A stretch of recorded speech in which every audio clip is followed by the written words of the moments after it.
اور جموں کشمیر اپنی پارٹی کے سربراہ سید الطاف بخاری کا کہنا ہے کہ جموں کشمیر میں امن کی فضا کو بحال کرنے کا کریڈٹ بی جے پی کو ضرور جاتا ہے، جبکہ پی ڈی پی اور دیگر جماعتوں نے ماضی میں یہاں کے ماحول کو خراب کرنے میں کوئی کسر باقی نہیں چھوڑی تھی۔ ٹھیک ہے، ہمارے لوگوں نے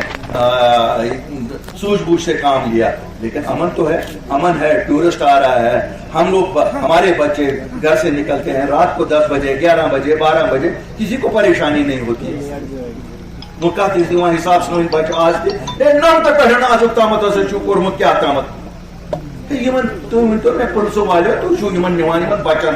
یہ پولیس کے چیف سے پوچھتا ہوں، یہ یہاں کے انتظامیہ سے پوچھتا ہوں، ان بچوں کو پکڑنے سے کیا ہے؟ آپ ان لیڈروں کو لے جانا جنہوں نے وہ ماحول یہاں پیدا کیا 1987 کے بعد ان بچوں کو نکلنا پڑا سکتا۔ اور آپ دیکھو کی ضرورت کیا ہے؟ الطاف بخاری یہ رشوت دے رہا ہے، ان کو چھڑواتے ہیں۔ کسی کو قید سے چھڑوانا کوئی رشوت ہے؟ یہ کوئی احسان ہے؟ ان لوگوں کو لگتا ہے کہ انہوں نے احسان کیا، ان کو بھول گیا کہ ان کو اقتدار میں لانے والے وہی نوجوان تھے، چاہے وہ 96 کا الیکشن تھا جب نوجوانوں نے ووٹ دیا تو انہوں نے امن کے لیے دیا تھا، جب 2002 میں آپ کی ایک جماعت نے جس نے یہیں سے جنم لیا، بدقسمتی ہے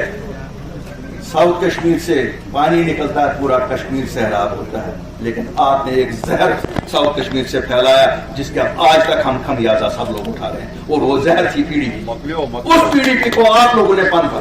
یہاں سے دیا، اور وہی پی ڈی پی آج کہتی ہے کہ بچوں کو چھوڑنا، بزرگوں کو چھوڑنا، یہ رشوت دے رہا ہے الطاف بخاری۔